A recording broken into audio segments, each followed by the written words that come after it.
Have you noticed the pattern? Every time Charlie Kirk speaks at places like Cambridge, things don't quite go the way he expects. Before we dive into the full story, comment where you're watching from, and don't forget to like and subscribe so you don't miss the next one. If you've been following this channel, you've seen it before, students stepping up and seriously challenging him. And today, it happens again. This time, a UK medical student puts him on the spot, and things start to unravel fast. Our next question is from Kai Bevan at Trinity Hall.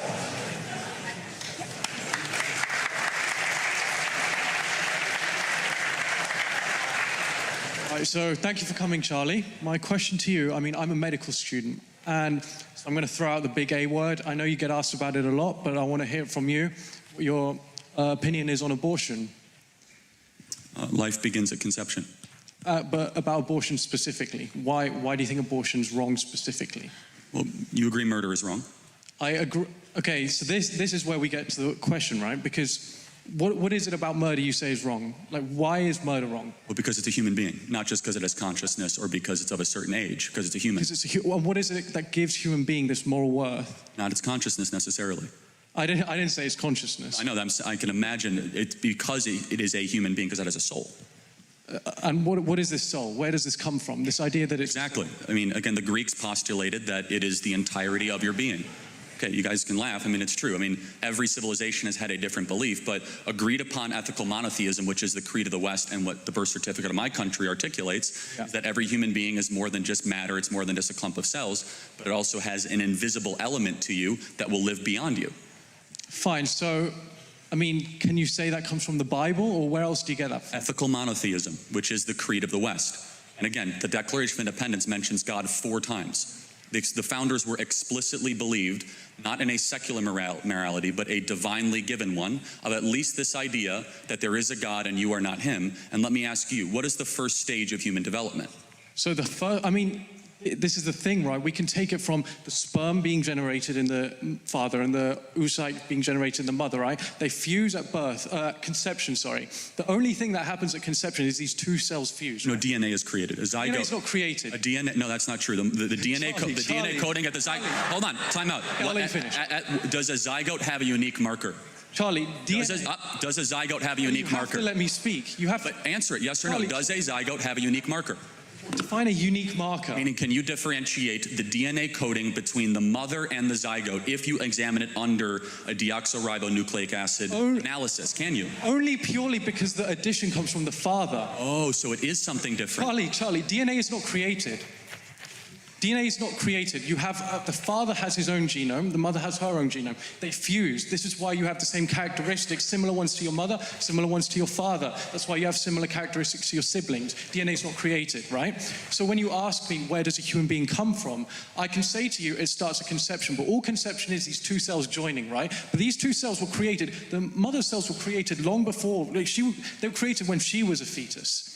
So there's none of this DNA being produced, right? So we can't establish, the only thing that happens at conception is these two cells fuse. Now this idea that means that for some reason suddenly that moral worth comes in, but it wasn't there before when you had these 2 cells who had half the DNA.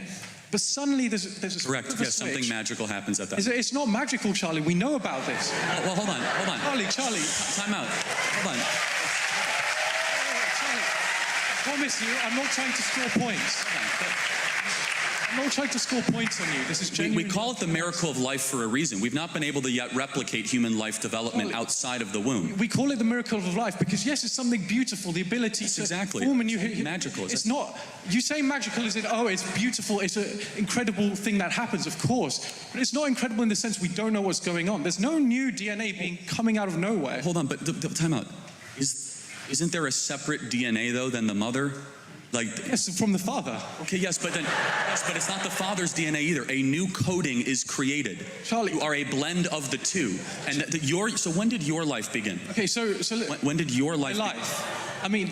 Again, this comes from what you define as where life starts. You can say life starts at conception, but I'm telling you, I believe that's just an arbitrary point, right? That's just the moment these 2 cells fuse. Now, you say about this mother thing. So the way DNA is arranged in a cell is it's arranged in chromosomes. Chromosomes are paired up. So you have one from the mother, one from the father, typically, in a healthy individual, right?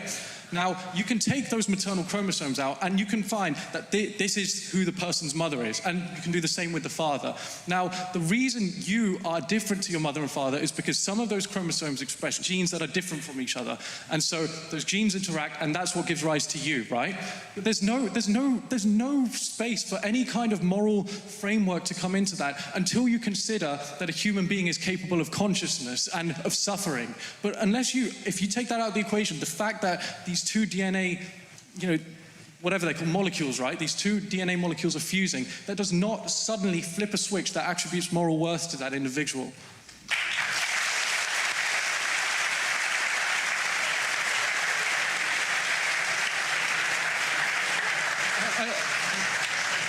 I mean, I'm just saying, I'm not trying to score points. Right, I'm trying to understand. By what moral standard do you believe that? I believe that if an individual is capable of suffering, then it's wrong. Now, can I explain my opinion on abortion, just so you can understand? I would agree, as many reasonable people would, that at 9 months, it's unreasonable to expect someone to get an abortion, right? Unless you have some extreme circumstances. But for an elective abortion seems a bit radical to me. But it also seems radical to say that a woman who has just, the cells have just fused, to deny her of an abortion also seems wrong to me. Because that zygote is not capable of suffering, as far as we know. So by what moral standard? Is that just your opinion? Where did you get that moral standard from? Because suffering is a bad thing. We all know suffering is a bad thing. That's an objective fact, right? Well, hold on. So you do believe in objective morality? I believe that suffering is an objectively negative So if you can't feel it, is it okay? What do you mean if you can't? You can't feel the pain, is it okay to inflict the pain? In the sense that if no one's suffering from it, if you have a scenario where nobody is suffering from something, then yes, of course. Something is only a moral question if it affects someone's well-being. So let me just make sure I understand this correctly. That if it doesn't affect their well-being, so dementia patients that don't know who they are or where they're from, can we execute dementia patients because they're confused about their well-being? Can you imagine a scenario? Or Alzheimer's patients. Charlie, Alzheimer's patients don't really know much about anything. Can we schedule them for execution because they can't technically suffer? Now respond. So can you imagine a scenario where we lived in a society where we killed people when they suffered from dementia, were incapable of suffering, and we killed them, right? It's not a scenario that involves an absence of suffering. There's still suffering involved. Imagine you grow up thinking, my dad could be killed at any moment because he's going to get dementia. Imagine living your life thinking, I could get dementia and suddenly I'd be killed by my state. Imagine a world where you slaughter 1 million babies every year in America. Charlie, it's not slaughter, that's the problem. Hold on, if it's a forcible removal from the umbilical cord of another human life, again, we have clarity but not agreement. Biologically, you know that your entire coding began at conception. Your coding, that's your uniqueness. That's what I'm denying. I disagree with that. Okay, when those two cells fused together, to use your terminology, yes, that is where the process of scientifically accepted terminology. In the interest of time, can we bring this question to a close? The process of human development objectively begins at that moment. Therefore, those human beings are deserving of human rights. We keep going, or do you want to? No, thank you.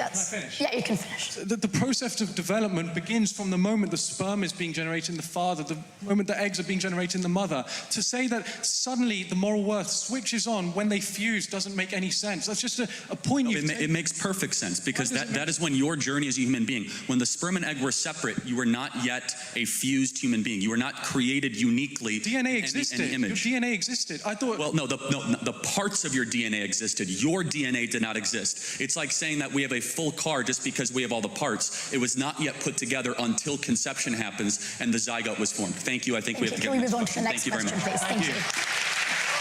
So there you have it. What we just watched was pretty clear. Charlie Kirk was challenged, and the momentum shifted quickly.